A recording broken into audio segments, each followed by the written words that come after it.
Hi class, this video is on topic D6 and it's called Induction and Lenz's Law. So in chapter 12, we learned that a current produces a magnetic field. In chapter 13, we have to learn that magnetic field can induce a current.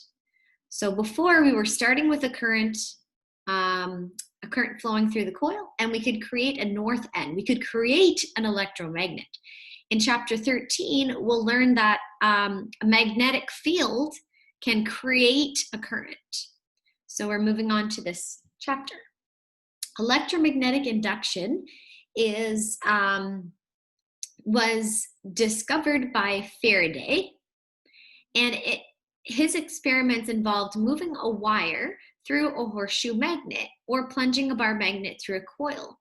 And he noticed in this closed loop of wire, which was not connected to a battery or plugged into a wall, so it's just a coil of wire, and it's connected to a galvanometer, which, if you remember, is a type of ammeter that is for very small current.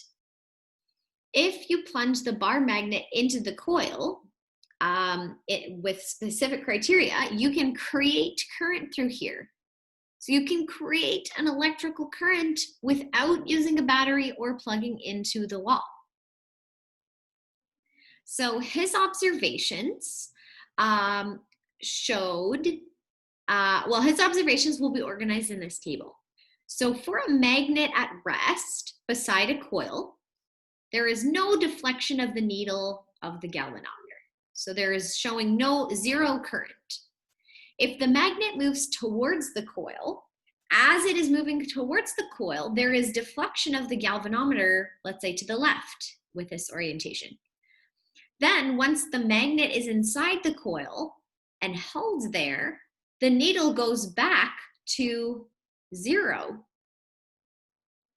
So zero current. And then when the magnet is pulled out, while it's being pulled to the right, there is deflection of the galvanometer again, but in the opposite direction. And then when the magnet is held stationary outside the coil, the same as the original position, there's a zero current again. So let's just open up this simulation to actually show. So hopefully you see this on the screen. So you can see there is a coil, and it is not connected to a battery. And the way that we can indicate whether there is current running through this is if the light bulb lights up. We also have turned on to show the electrons, so we can turn them on or off. You can see that the electrons are not moving. We can also turn on our field compass.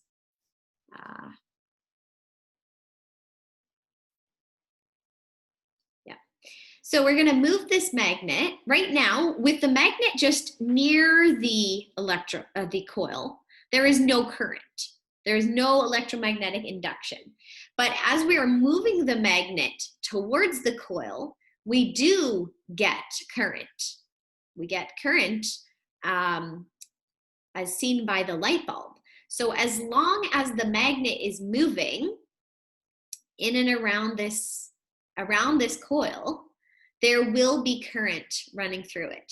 So if you imagine if I just move it into the coil, I only get current for a period of time. So I'd have to continuously move the magnet if I wanted continuous current. So let's just conclude. Let's just conclude what was observed. A magnetic field that is moving or changing intensity near a conductor causes or induces a current in the conductor. So induces means like create. So if that magnetic field is moving, that's what we showed because we moved the magnet back and forth, or if the magnet was changing intensity, so if it wasn't a permanent magnet, if it was another electromagnet, we could dial up the voltage, creating a stronger north magnet. So if the magnetic field changes or moves, then we can create current in a neighboring conductor.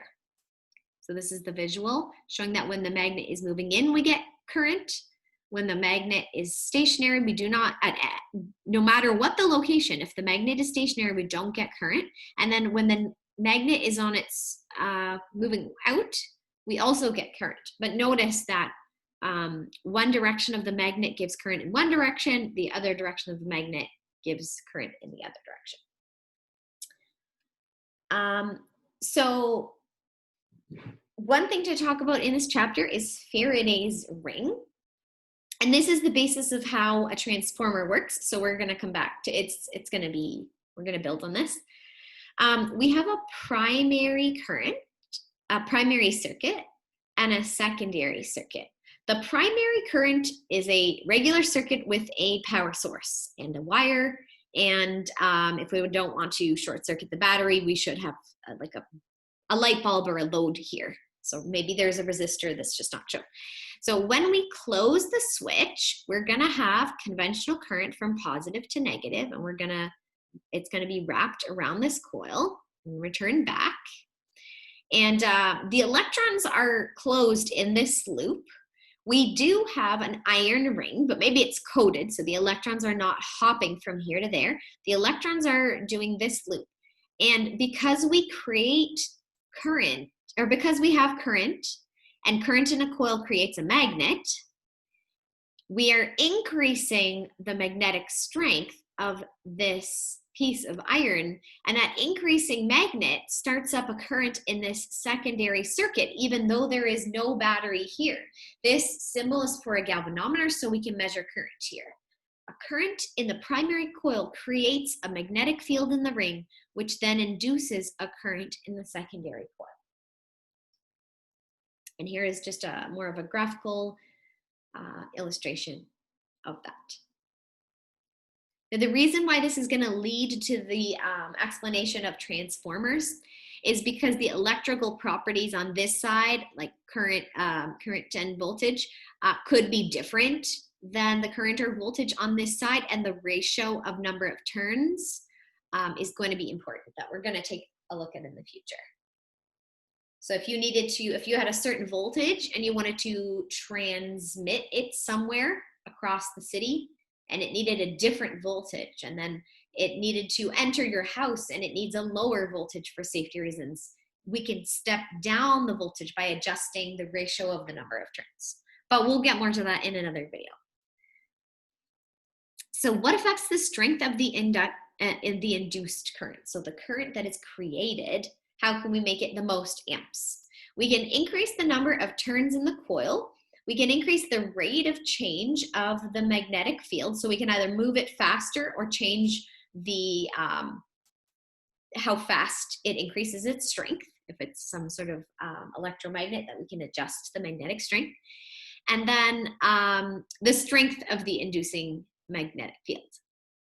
So we can actually change how fast we change the strength, or we can actually make the magnetic field strength stronger at its maximum. So these might sound familiar based on the list for creating a stronger north magnet at the end of an electromagnet. So there's a lot of slides in this unit where it's factors that affect blah, blah, blah. So you're going to want to know the factors that affect them. We had the factors that affect the RPMs of a motor, a DC motor, so you'll need to know those as well. And Faraday discovered that you create the current from the moving or changing magnet, but Lenz's law is to specify the direction. So Faraday discovered that when we move this, we get a current, and Lenz's law is to direct us, no pun intended, is to give us the direction of the induced current. And the direction of the induced current creates an induced magnetic field that opposes the motion of the inducing magnetic field. So if you think about, if there were to be just current running through here, use your right-hand rule for a coil to show that your thumb would be to the right, but a north magnet is moving towards that north, and that there would be repulsion. So this actually would be difficult. So I think of this as a stubbornness law, or you don't nature doesn't want to do, nature does not like change. Nature is resisting change. Sometimes we as humans resist change, but the change is the north magnet going in. So the coil is going to create a current such that it's going to make this more difficult. So north magnet moving in would be more difficult if the north magnet of this created electromagnet was here. So the current that is created is going to be a north magnet here. You would point your thumb to the right and you would see that your fingernails in front of your palm are pointing down. So the wires in front of the rod are down. And then if you were to look behind, those wires would have arrows going up. So your fingers that are at your knuckles are going up, your fingernails are going down. So it's like the circles are coming at you out of the page at the top and into the page at the bottom. Your thumb is to the right. And yeah, we're gonna do some practice problems, but the same thing goes here. North moving away, what would make that more difficult?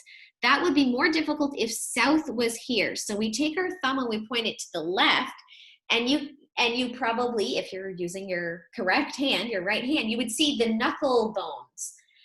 The fingers of your knuckles are going up in front of this wire, in front of this rod. So the wire arrows are going up. If you were to see behind here, behind the rod, like it's, let's say if it was see-through, you would see the arrows going down because your fingernails are going down.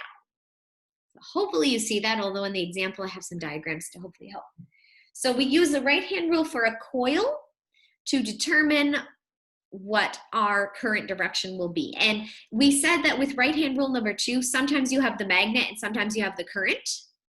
In this case, we will have the magnet, and then we will use our fingers to determine the current for Lenz's law problems. So for example, north magnet moving in, we want this to be the north side. So you put your thumb to the right, and you'd see your fingernails in front of the rod are down. Here, if the north magnet was moving out, what would make that more difficult is if this is south, so that means this is north. We put our thumb to the left, and you see the arrows will go up. So let's try an example.